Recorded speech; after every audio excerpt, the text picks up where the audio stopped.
को भी त्यागना पड़ता है। राजा बनने का मतलब ये नहीं कि अपने कार्य पूर्ति।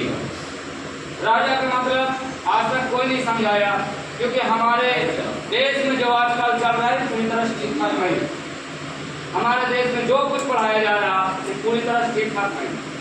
विद्यालयों में, पाठशालाओं में या समाज में या मंचों पर जो कुछ भी सिखाया जा रहा है सरासर आधा धूट खाए, पूरा ठीक ठाक नहीं संदेश दिया जा रहा है। हमारे देश में आज जो चल रहा है खाली अपनी कार्य पूर्ति के लिए फांसड़ा और विचार दिए जा रहे हैं।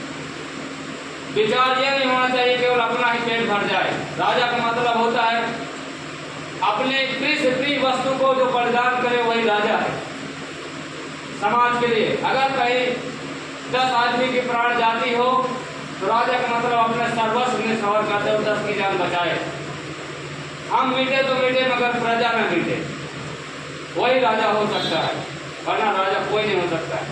राजा का मतलब ये नहीं कि मेरी खेती जा रही तो लाखों प्रजा की प्राण चली जाए, मुझसे कोई मतलब मेरी खेती बच जाए, तो वो राजा हो सकता है। कभी वो राजा बन सकता है। राजा बना है तो राजा बन कर भी प्रजा है। आज से पहले हमारे महान पुरुषों के साथ यही हुआ था।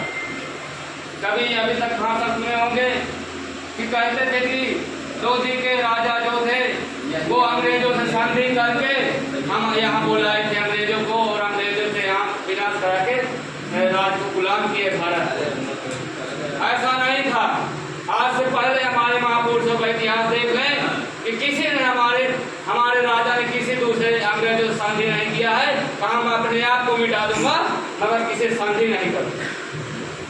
खुद के मिट गए हैं मगर संधि नहीं किए। अगर संधि किए होते तो आज इस देश में किले हमारे स्थापित होते।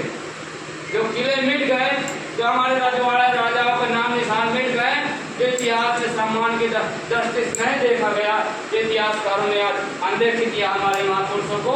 ये हमारी कहीं न कहीं ये मतलब हिम्मत और उन महापुरुषों की हेकड़ी ही काम आई है जो आज उनको मिटाया गया।